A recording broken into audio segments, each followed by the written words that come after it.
Hey guys, Tron here with the next video. It's been a while since I've put anything out on the channel. We had CWL. I don't really do any videos during CWL. And then the night of day 7, actually before CWL ended, I left on vacation. Didn't play any Clash during that time. Definitely kept my upgrades going, but wasn't doing any war attacks. Really wasn't doing any farming whatsoever. Was having a great time on vacation. A lot of you guys have seen where I went, but it was a really good time to just relax, get away from Clash for a bit. But we're back at it. Work is definitely busy, but still doing war attacks and trying to put some content out here for you as a game and trying to have a lot of fun. I do enjoy bringing you guys great content. Um, Definitely something very special in this video. This was actually my first war back from vacation. And I'm going to have an 11v12 triple.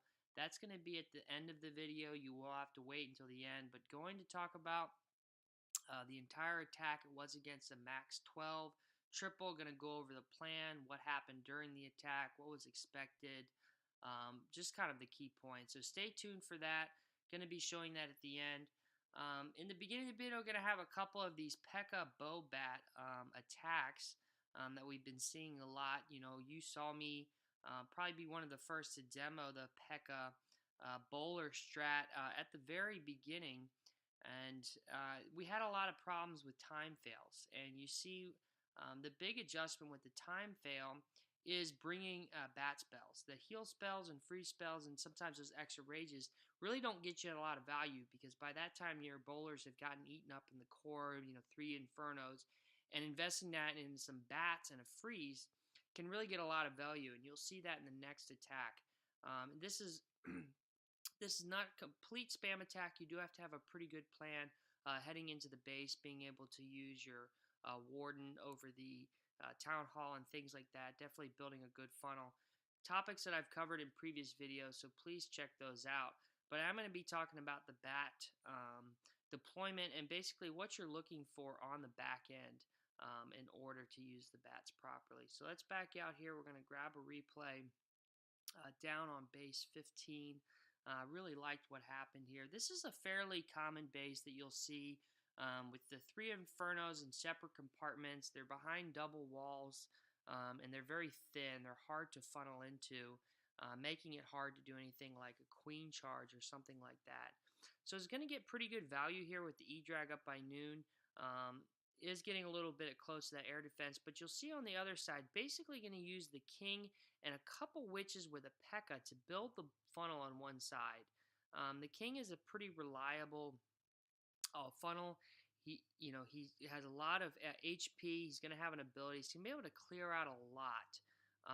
And then there's absolutely no queen walk involved here with this attack. Just going to drop the P.E.K.K.A.s and the wall wrecker with the bowlers and all 5 healers really right behind him. Just going right in for the town hall. Going to have to use the warden like we talked about right over the town hall. That's usually the best place to use your warden ability because most of your troops are up at that point. So you're protecting the most troops and you are saving yourself over the Giga Bomb. Is going to have to deal with that Ice Golem. I'm very interested to see how strong this attack gets with the Ice Golem nerf that's coming up here with the free spell that the Ice Golem has at the end. Is going to get a big decrease. So I think attacks like this are going to become a lot stronger. We'll have to check it out as it comes up. So you'll see there's 2 Infernos left. I want you to watch where he drops the bats. He's going to drop them all the way in the corner. That's pretty important because it's going to allow the bats to have a singular defense to go to. The bats really thrive off of the swarm effect and lack of splash damage. So if you drop them off in the corner, they're really fast. They're going to be able to swarm up on the same defense. And then you're going to use 1 or 2 freezes to either freeze a Multi-Inferno or a Wiz Tower. You can see how many bats are left up. There's only 1 air defense, and they're going to be able to move through the rest of these defenses. Not even those Teslas are going to be able to hurt those bats. And you'll see what's left up now. If those bats weren't up, it was highly likely there'd be a time fail because the P.E.K.K.A.s just can't walk fast enough to clear all these trash buildings down. You'll notice how quickly the bats swarm. And that's pretty key. If you can have 5 bat spells and 1 freeze for the back end, you're really going to save yourself from that time fail that we see a lot at Town Hall 12. Just for the sake of time, I am going to back out here. We are going to see, you'll notice that the Town Hall 11 V12 was actually on base number 9 here, which was the highest Town Hall 12 base that was, excuse me, 3-starred in this war. And it was done by yours truly, Tron. I did do this attack. Let's take a look at the base here. So here's the base. Pretty standard. It isn't the best anti-3-star. There are a couple weaknesses. You can pause the video right now and take a look at it and see what you think the weaknesses are. But I'm going to just show you right here what I saw. We have an Inferno that's easily snipeable with a Queen Walk. And you also have a Town Hall that's right there. And so I decided, hey, this is going to be my point of entry. And so the plan was to actually scout this with my Town Hall 11 to see how the attack would go, and then end up doing a Town Hall 12 attack to finish it up. So the idea was to start the Queen Walk down here. She was pretty much, I knew if I started, if I dropped her right here between the lab and the Dark Barracks, she was going to eventually walk in towards the Town Hall. This army camp, as I've discussed, is a great funnel, and she's not going to come down here to this Dark Elixir drill. So the goal was to Queen charge up in here, take down all of these buildings, take down the Inferno, take down the Town Hall, lure out the CC troops, and take it from there. From down here, I decided I was going to drop the Slammer with Loons. There wasn't an air defense down here, so I knew that the Slammer could come through and take out a bunch of these defenses, and then drop out a bunch of Loons to try and get some DPS on this Multi-Inferno and this Wiz Tower. And then I brought 2 minions, one to put on this storage and one to put on this storage. Finally, it was going to be a miner attack from this direction. I was going to deploy the miners from about 12 to 2. I noticed that there was a gold storage here. We've talked about in funneling videos how great E-Dragons are on gold storages. So I said, I'm going to drop an E-Dragon right on this gold storage. I can get some bounces off into this base. It's going to build a great funnel. It's going to push all those miners into that single Inferno and the Eagle. From previous attacks, I knew that there was a Tesla farm down here by 6 o'clock. So I said, okay, I'm going to run my King from 9 o'clock all the way down to 6 o'clock.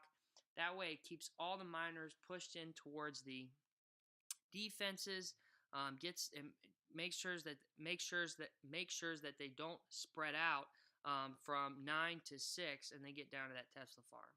So that was the general plan. I thought that the miners, they'd probably peter out when they got to the enemy queen, and they wouldn't be able to completely take down the base. But I would have a very good scout and be able to repeat that same plan on my 12 with the better heroes. So that was the plan. Now let's go in and watch the attack. So 2 minutes and 49 seconds, got the 3-star.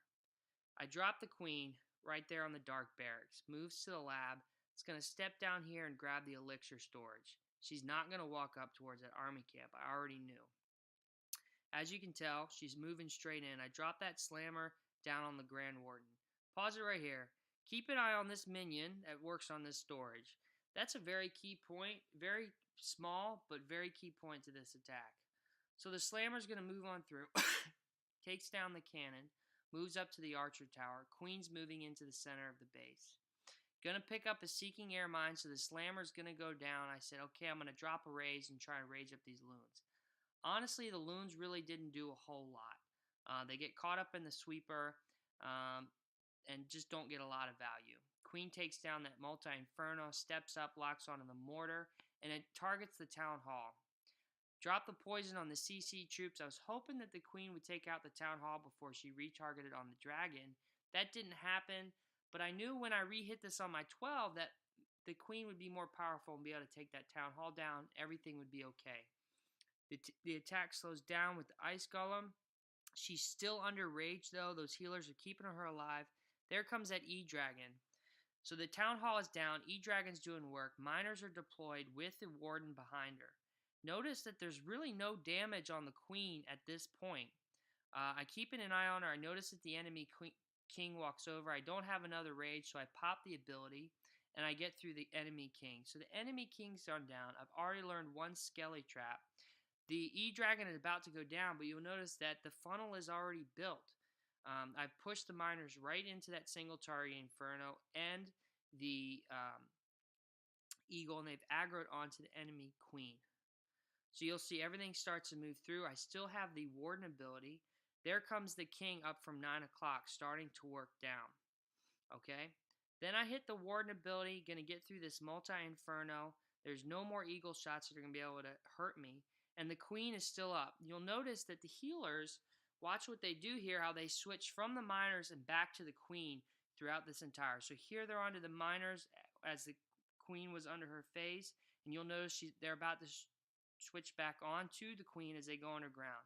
Drop that last heal to get through the multi-inferno and the expo. The queen is still up with those healers on her, and the king is moving down. Finally, one more here, and I've got a freeze. I think the best place to use this is over the Tesla farm. At this point, I really can't believe how much of the base I've taken down. Some of the miners move up towards that double cannon. They aren't going to be able to take it down. But you'll see I've got a lot of miners and a full health queen with 4 healers on her. And at this point, the only damage left is that Wiz Tower and the cannon. But look at that little minion. That minion has taken down the gold storage and the dark elixir storage. It hadn't taken down these trash buildings. Everything would have walked all the way over to 3 o'clock, and then the rest of the troops probably would not have made it back to this Wiz Tower and cannon for the triple. There it is, guys. That's the 11v12.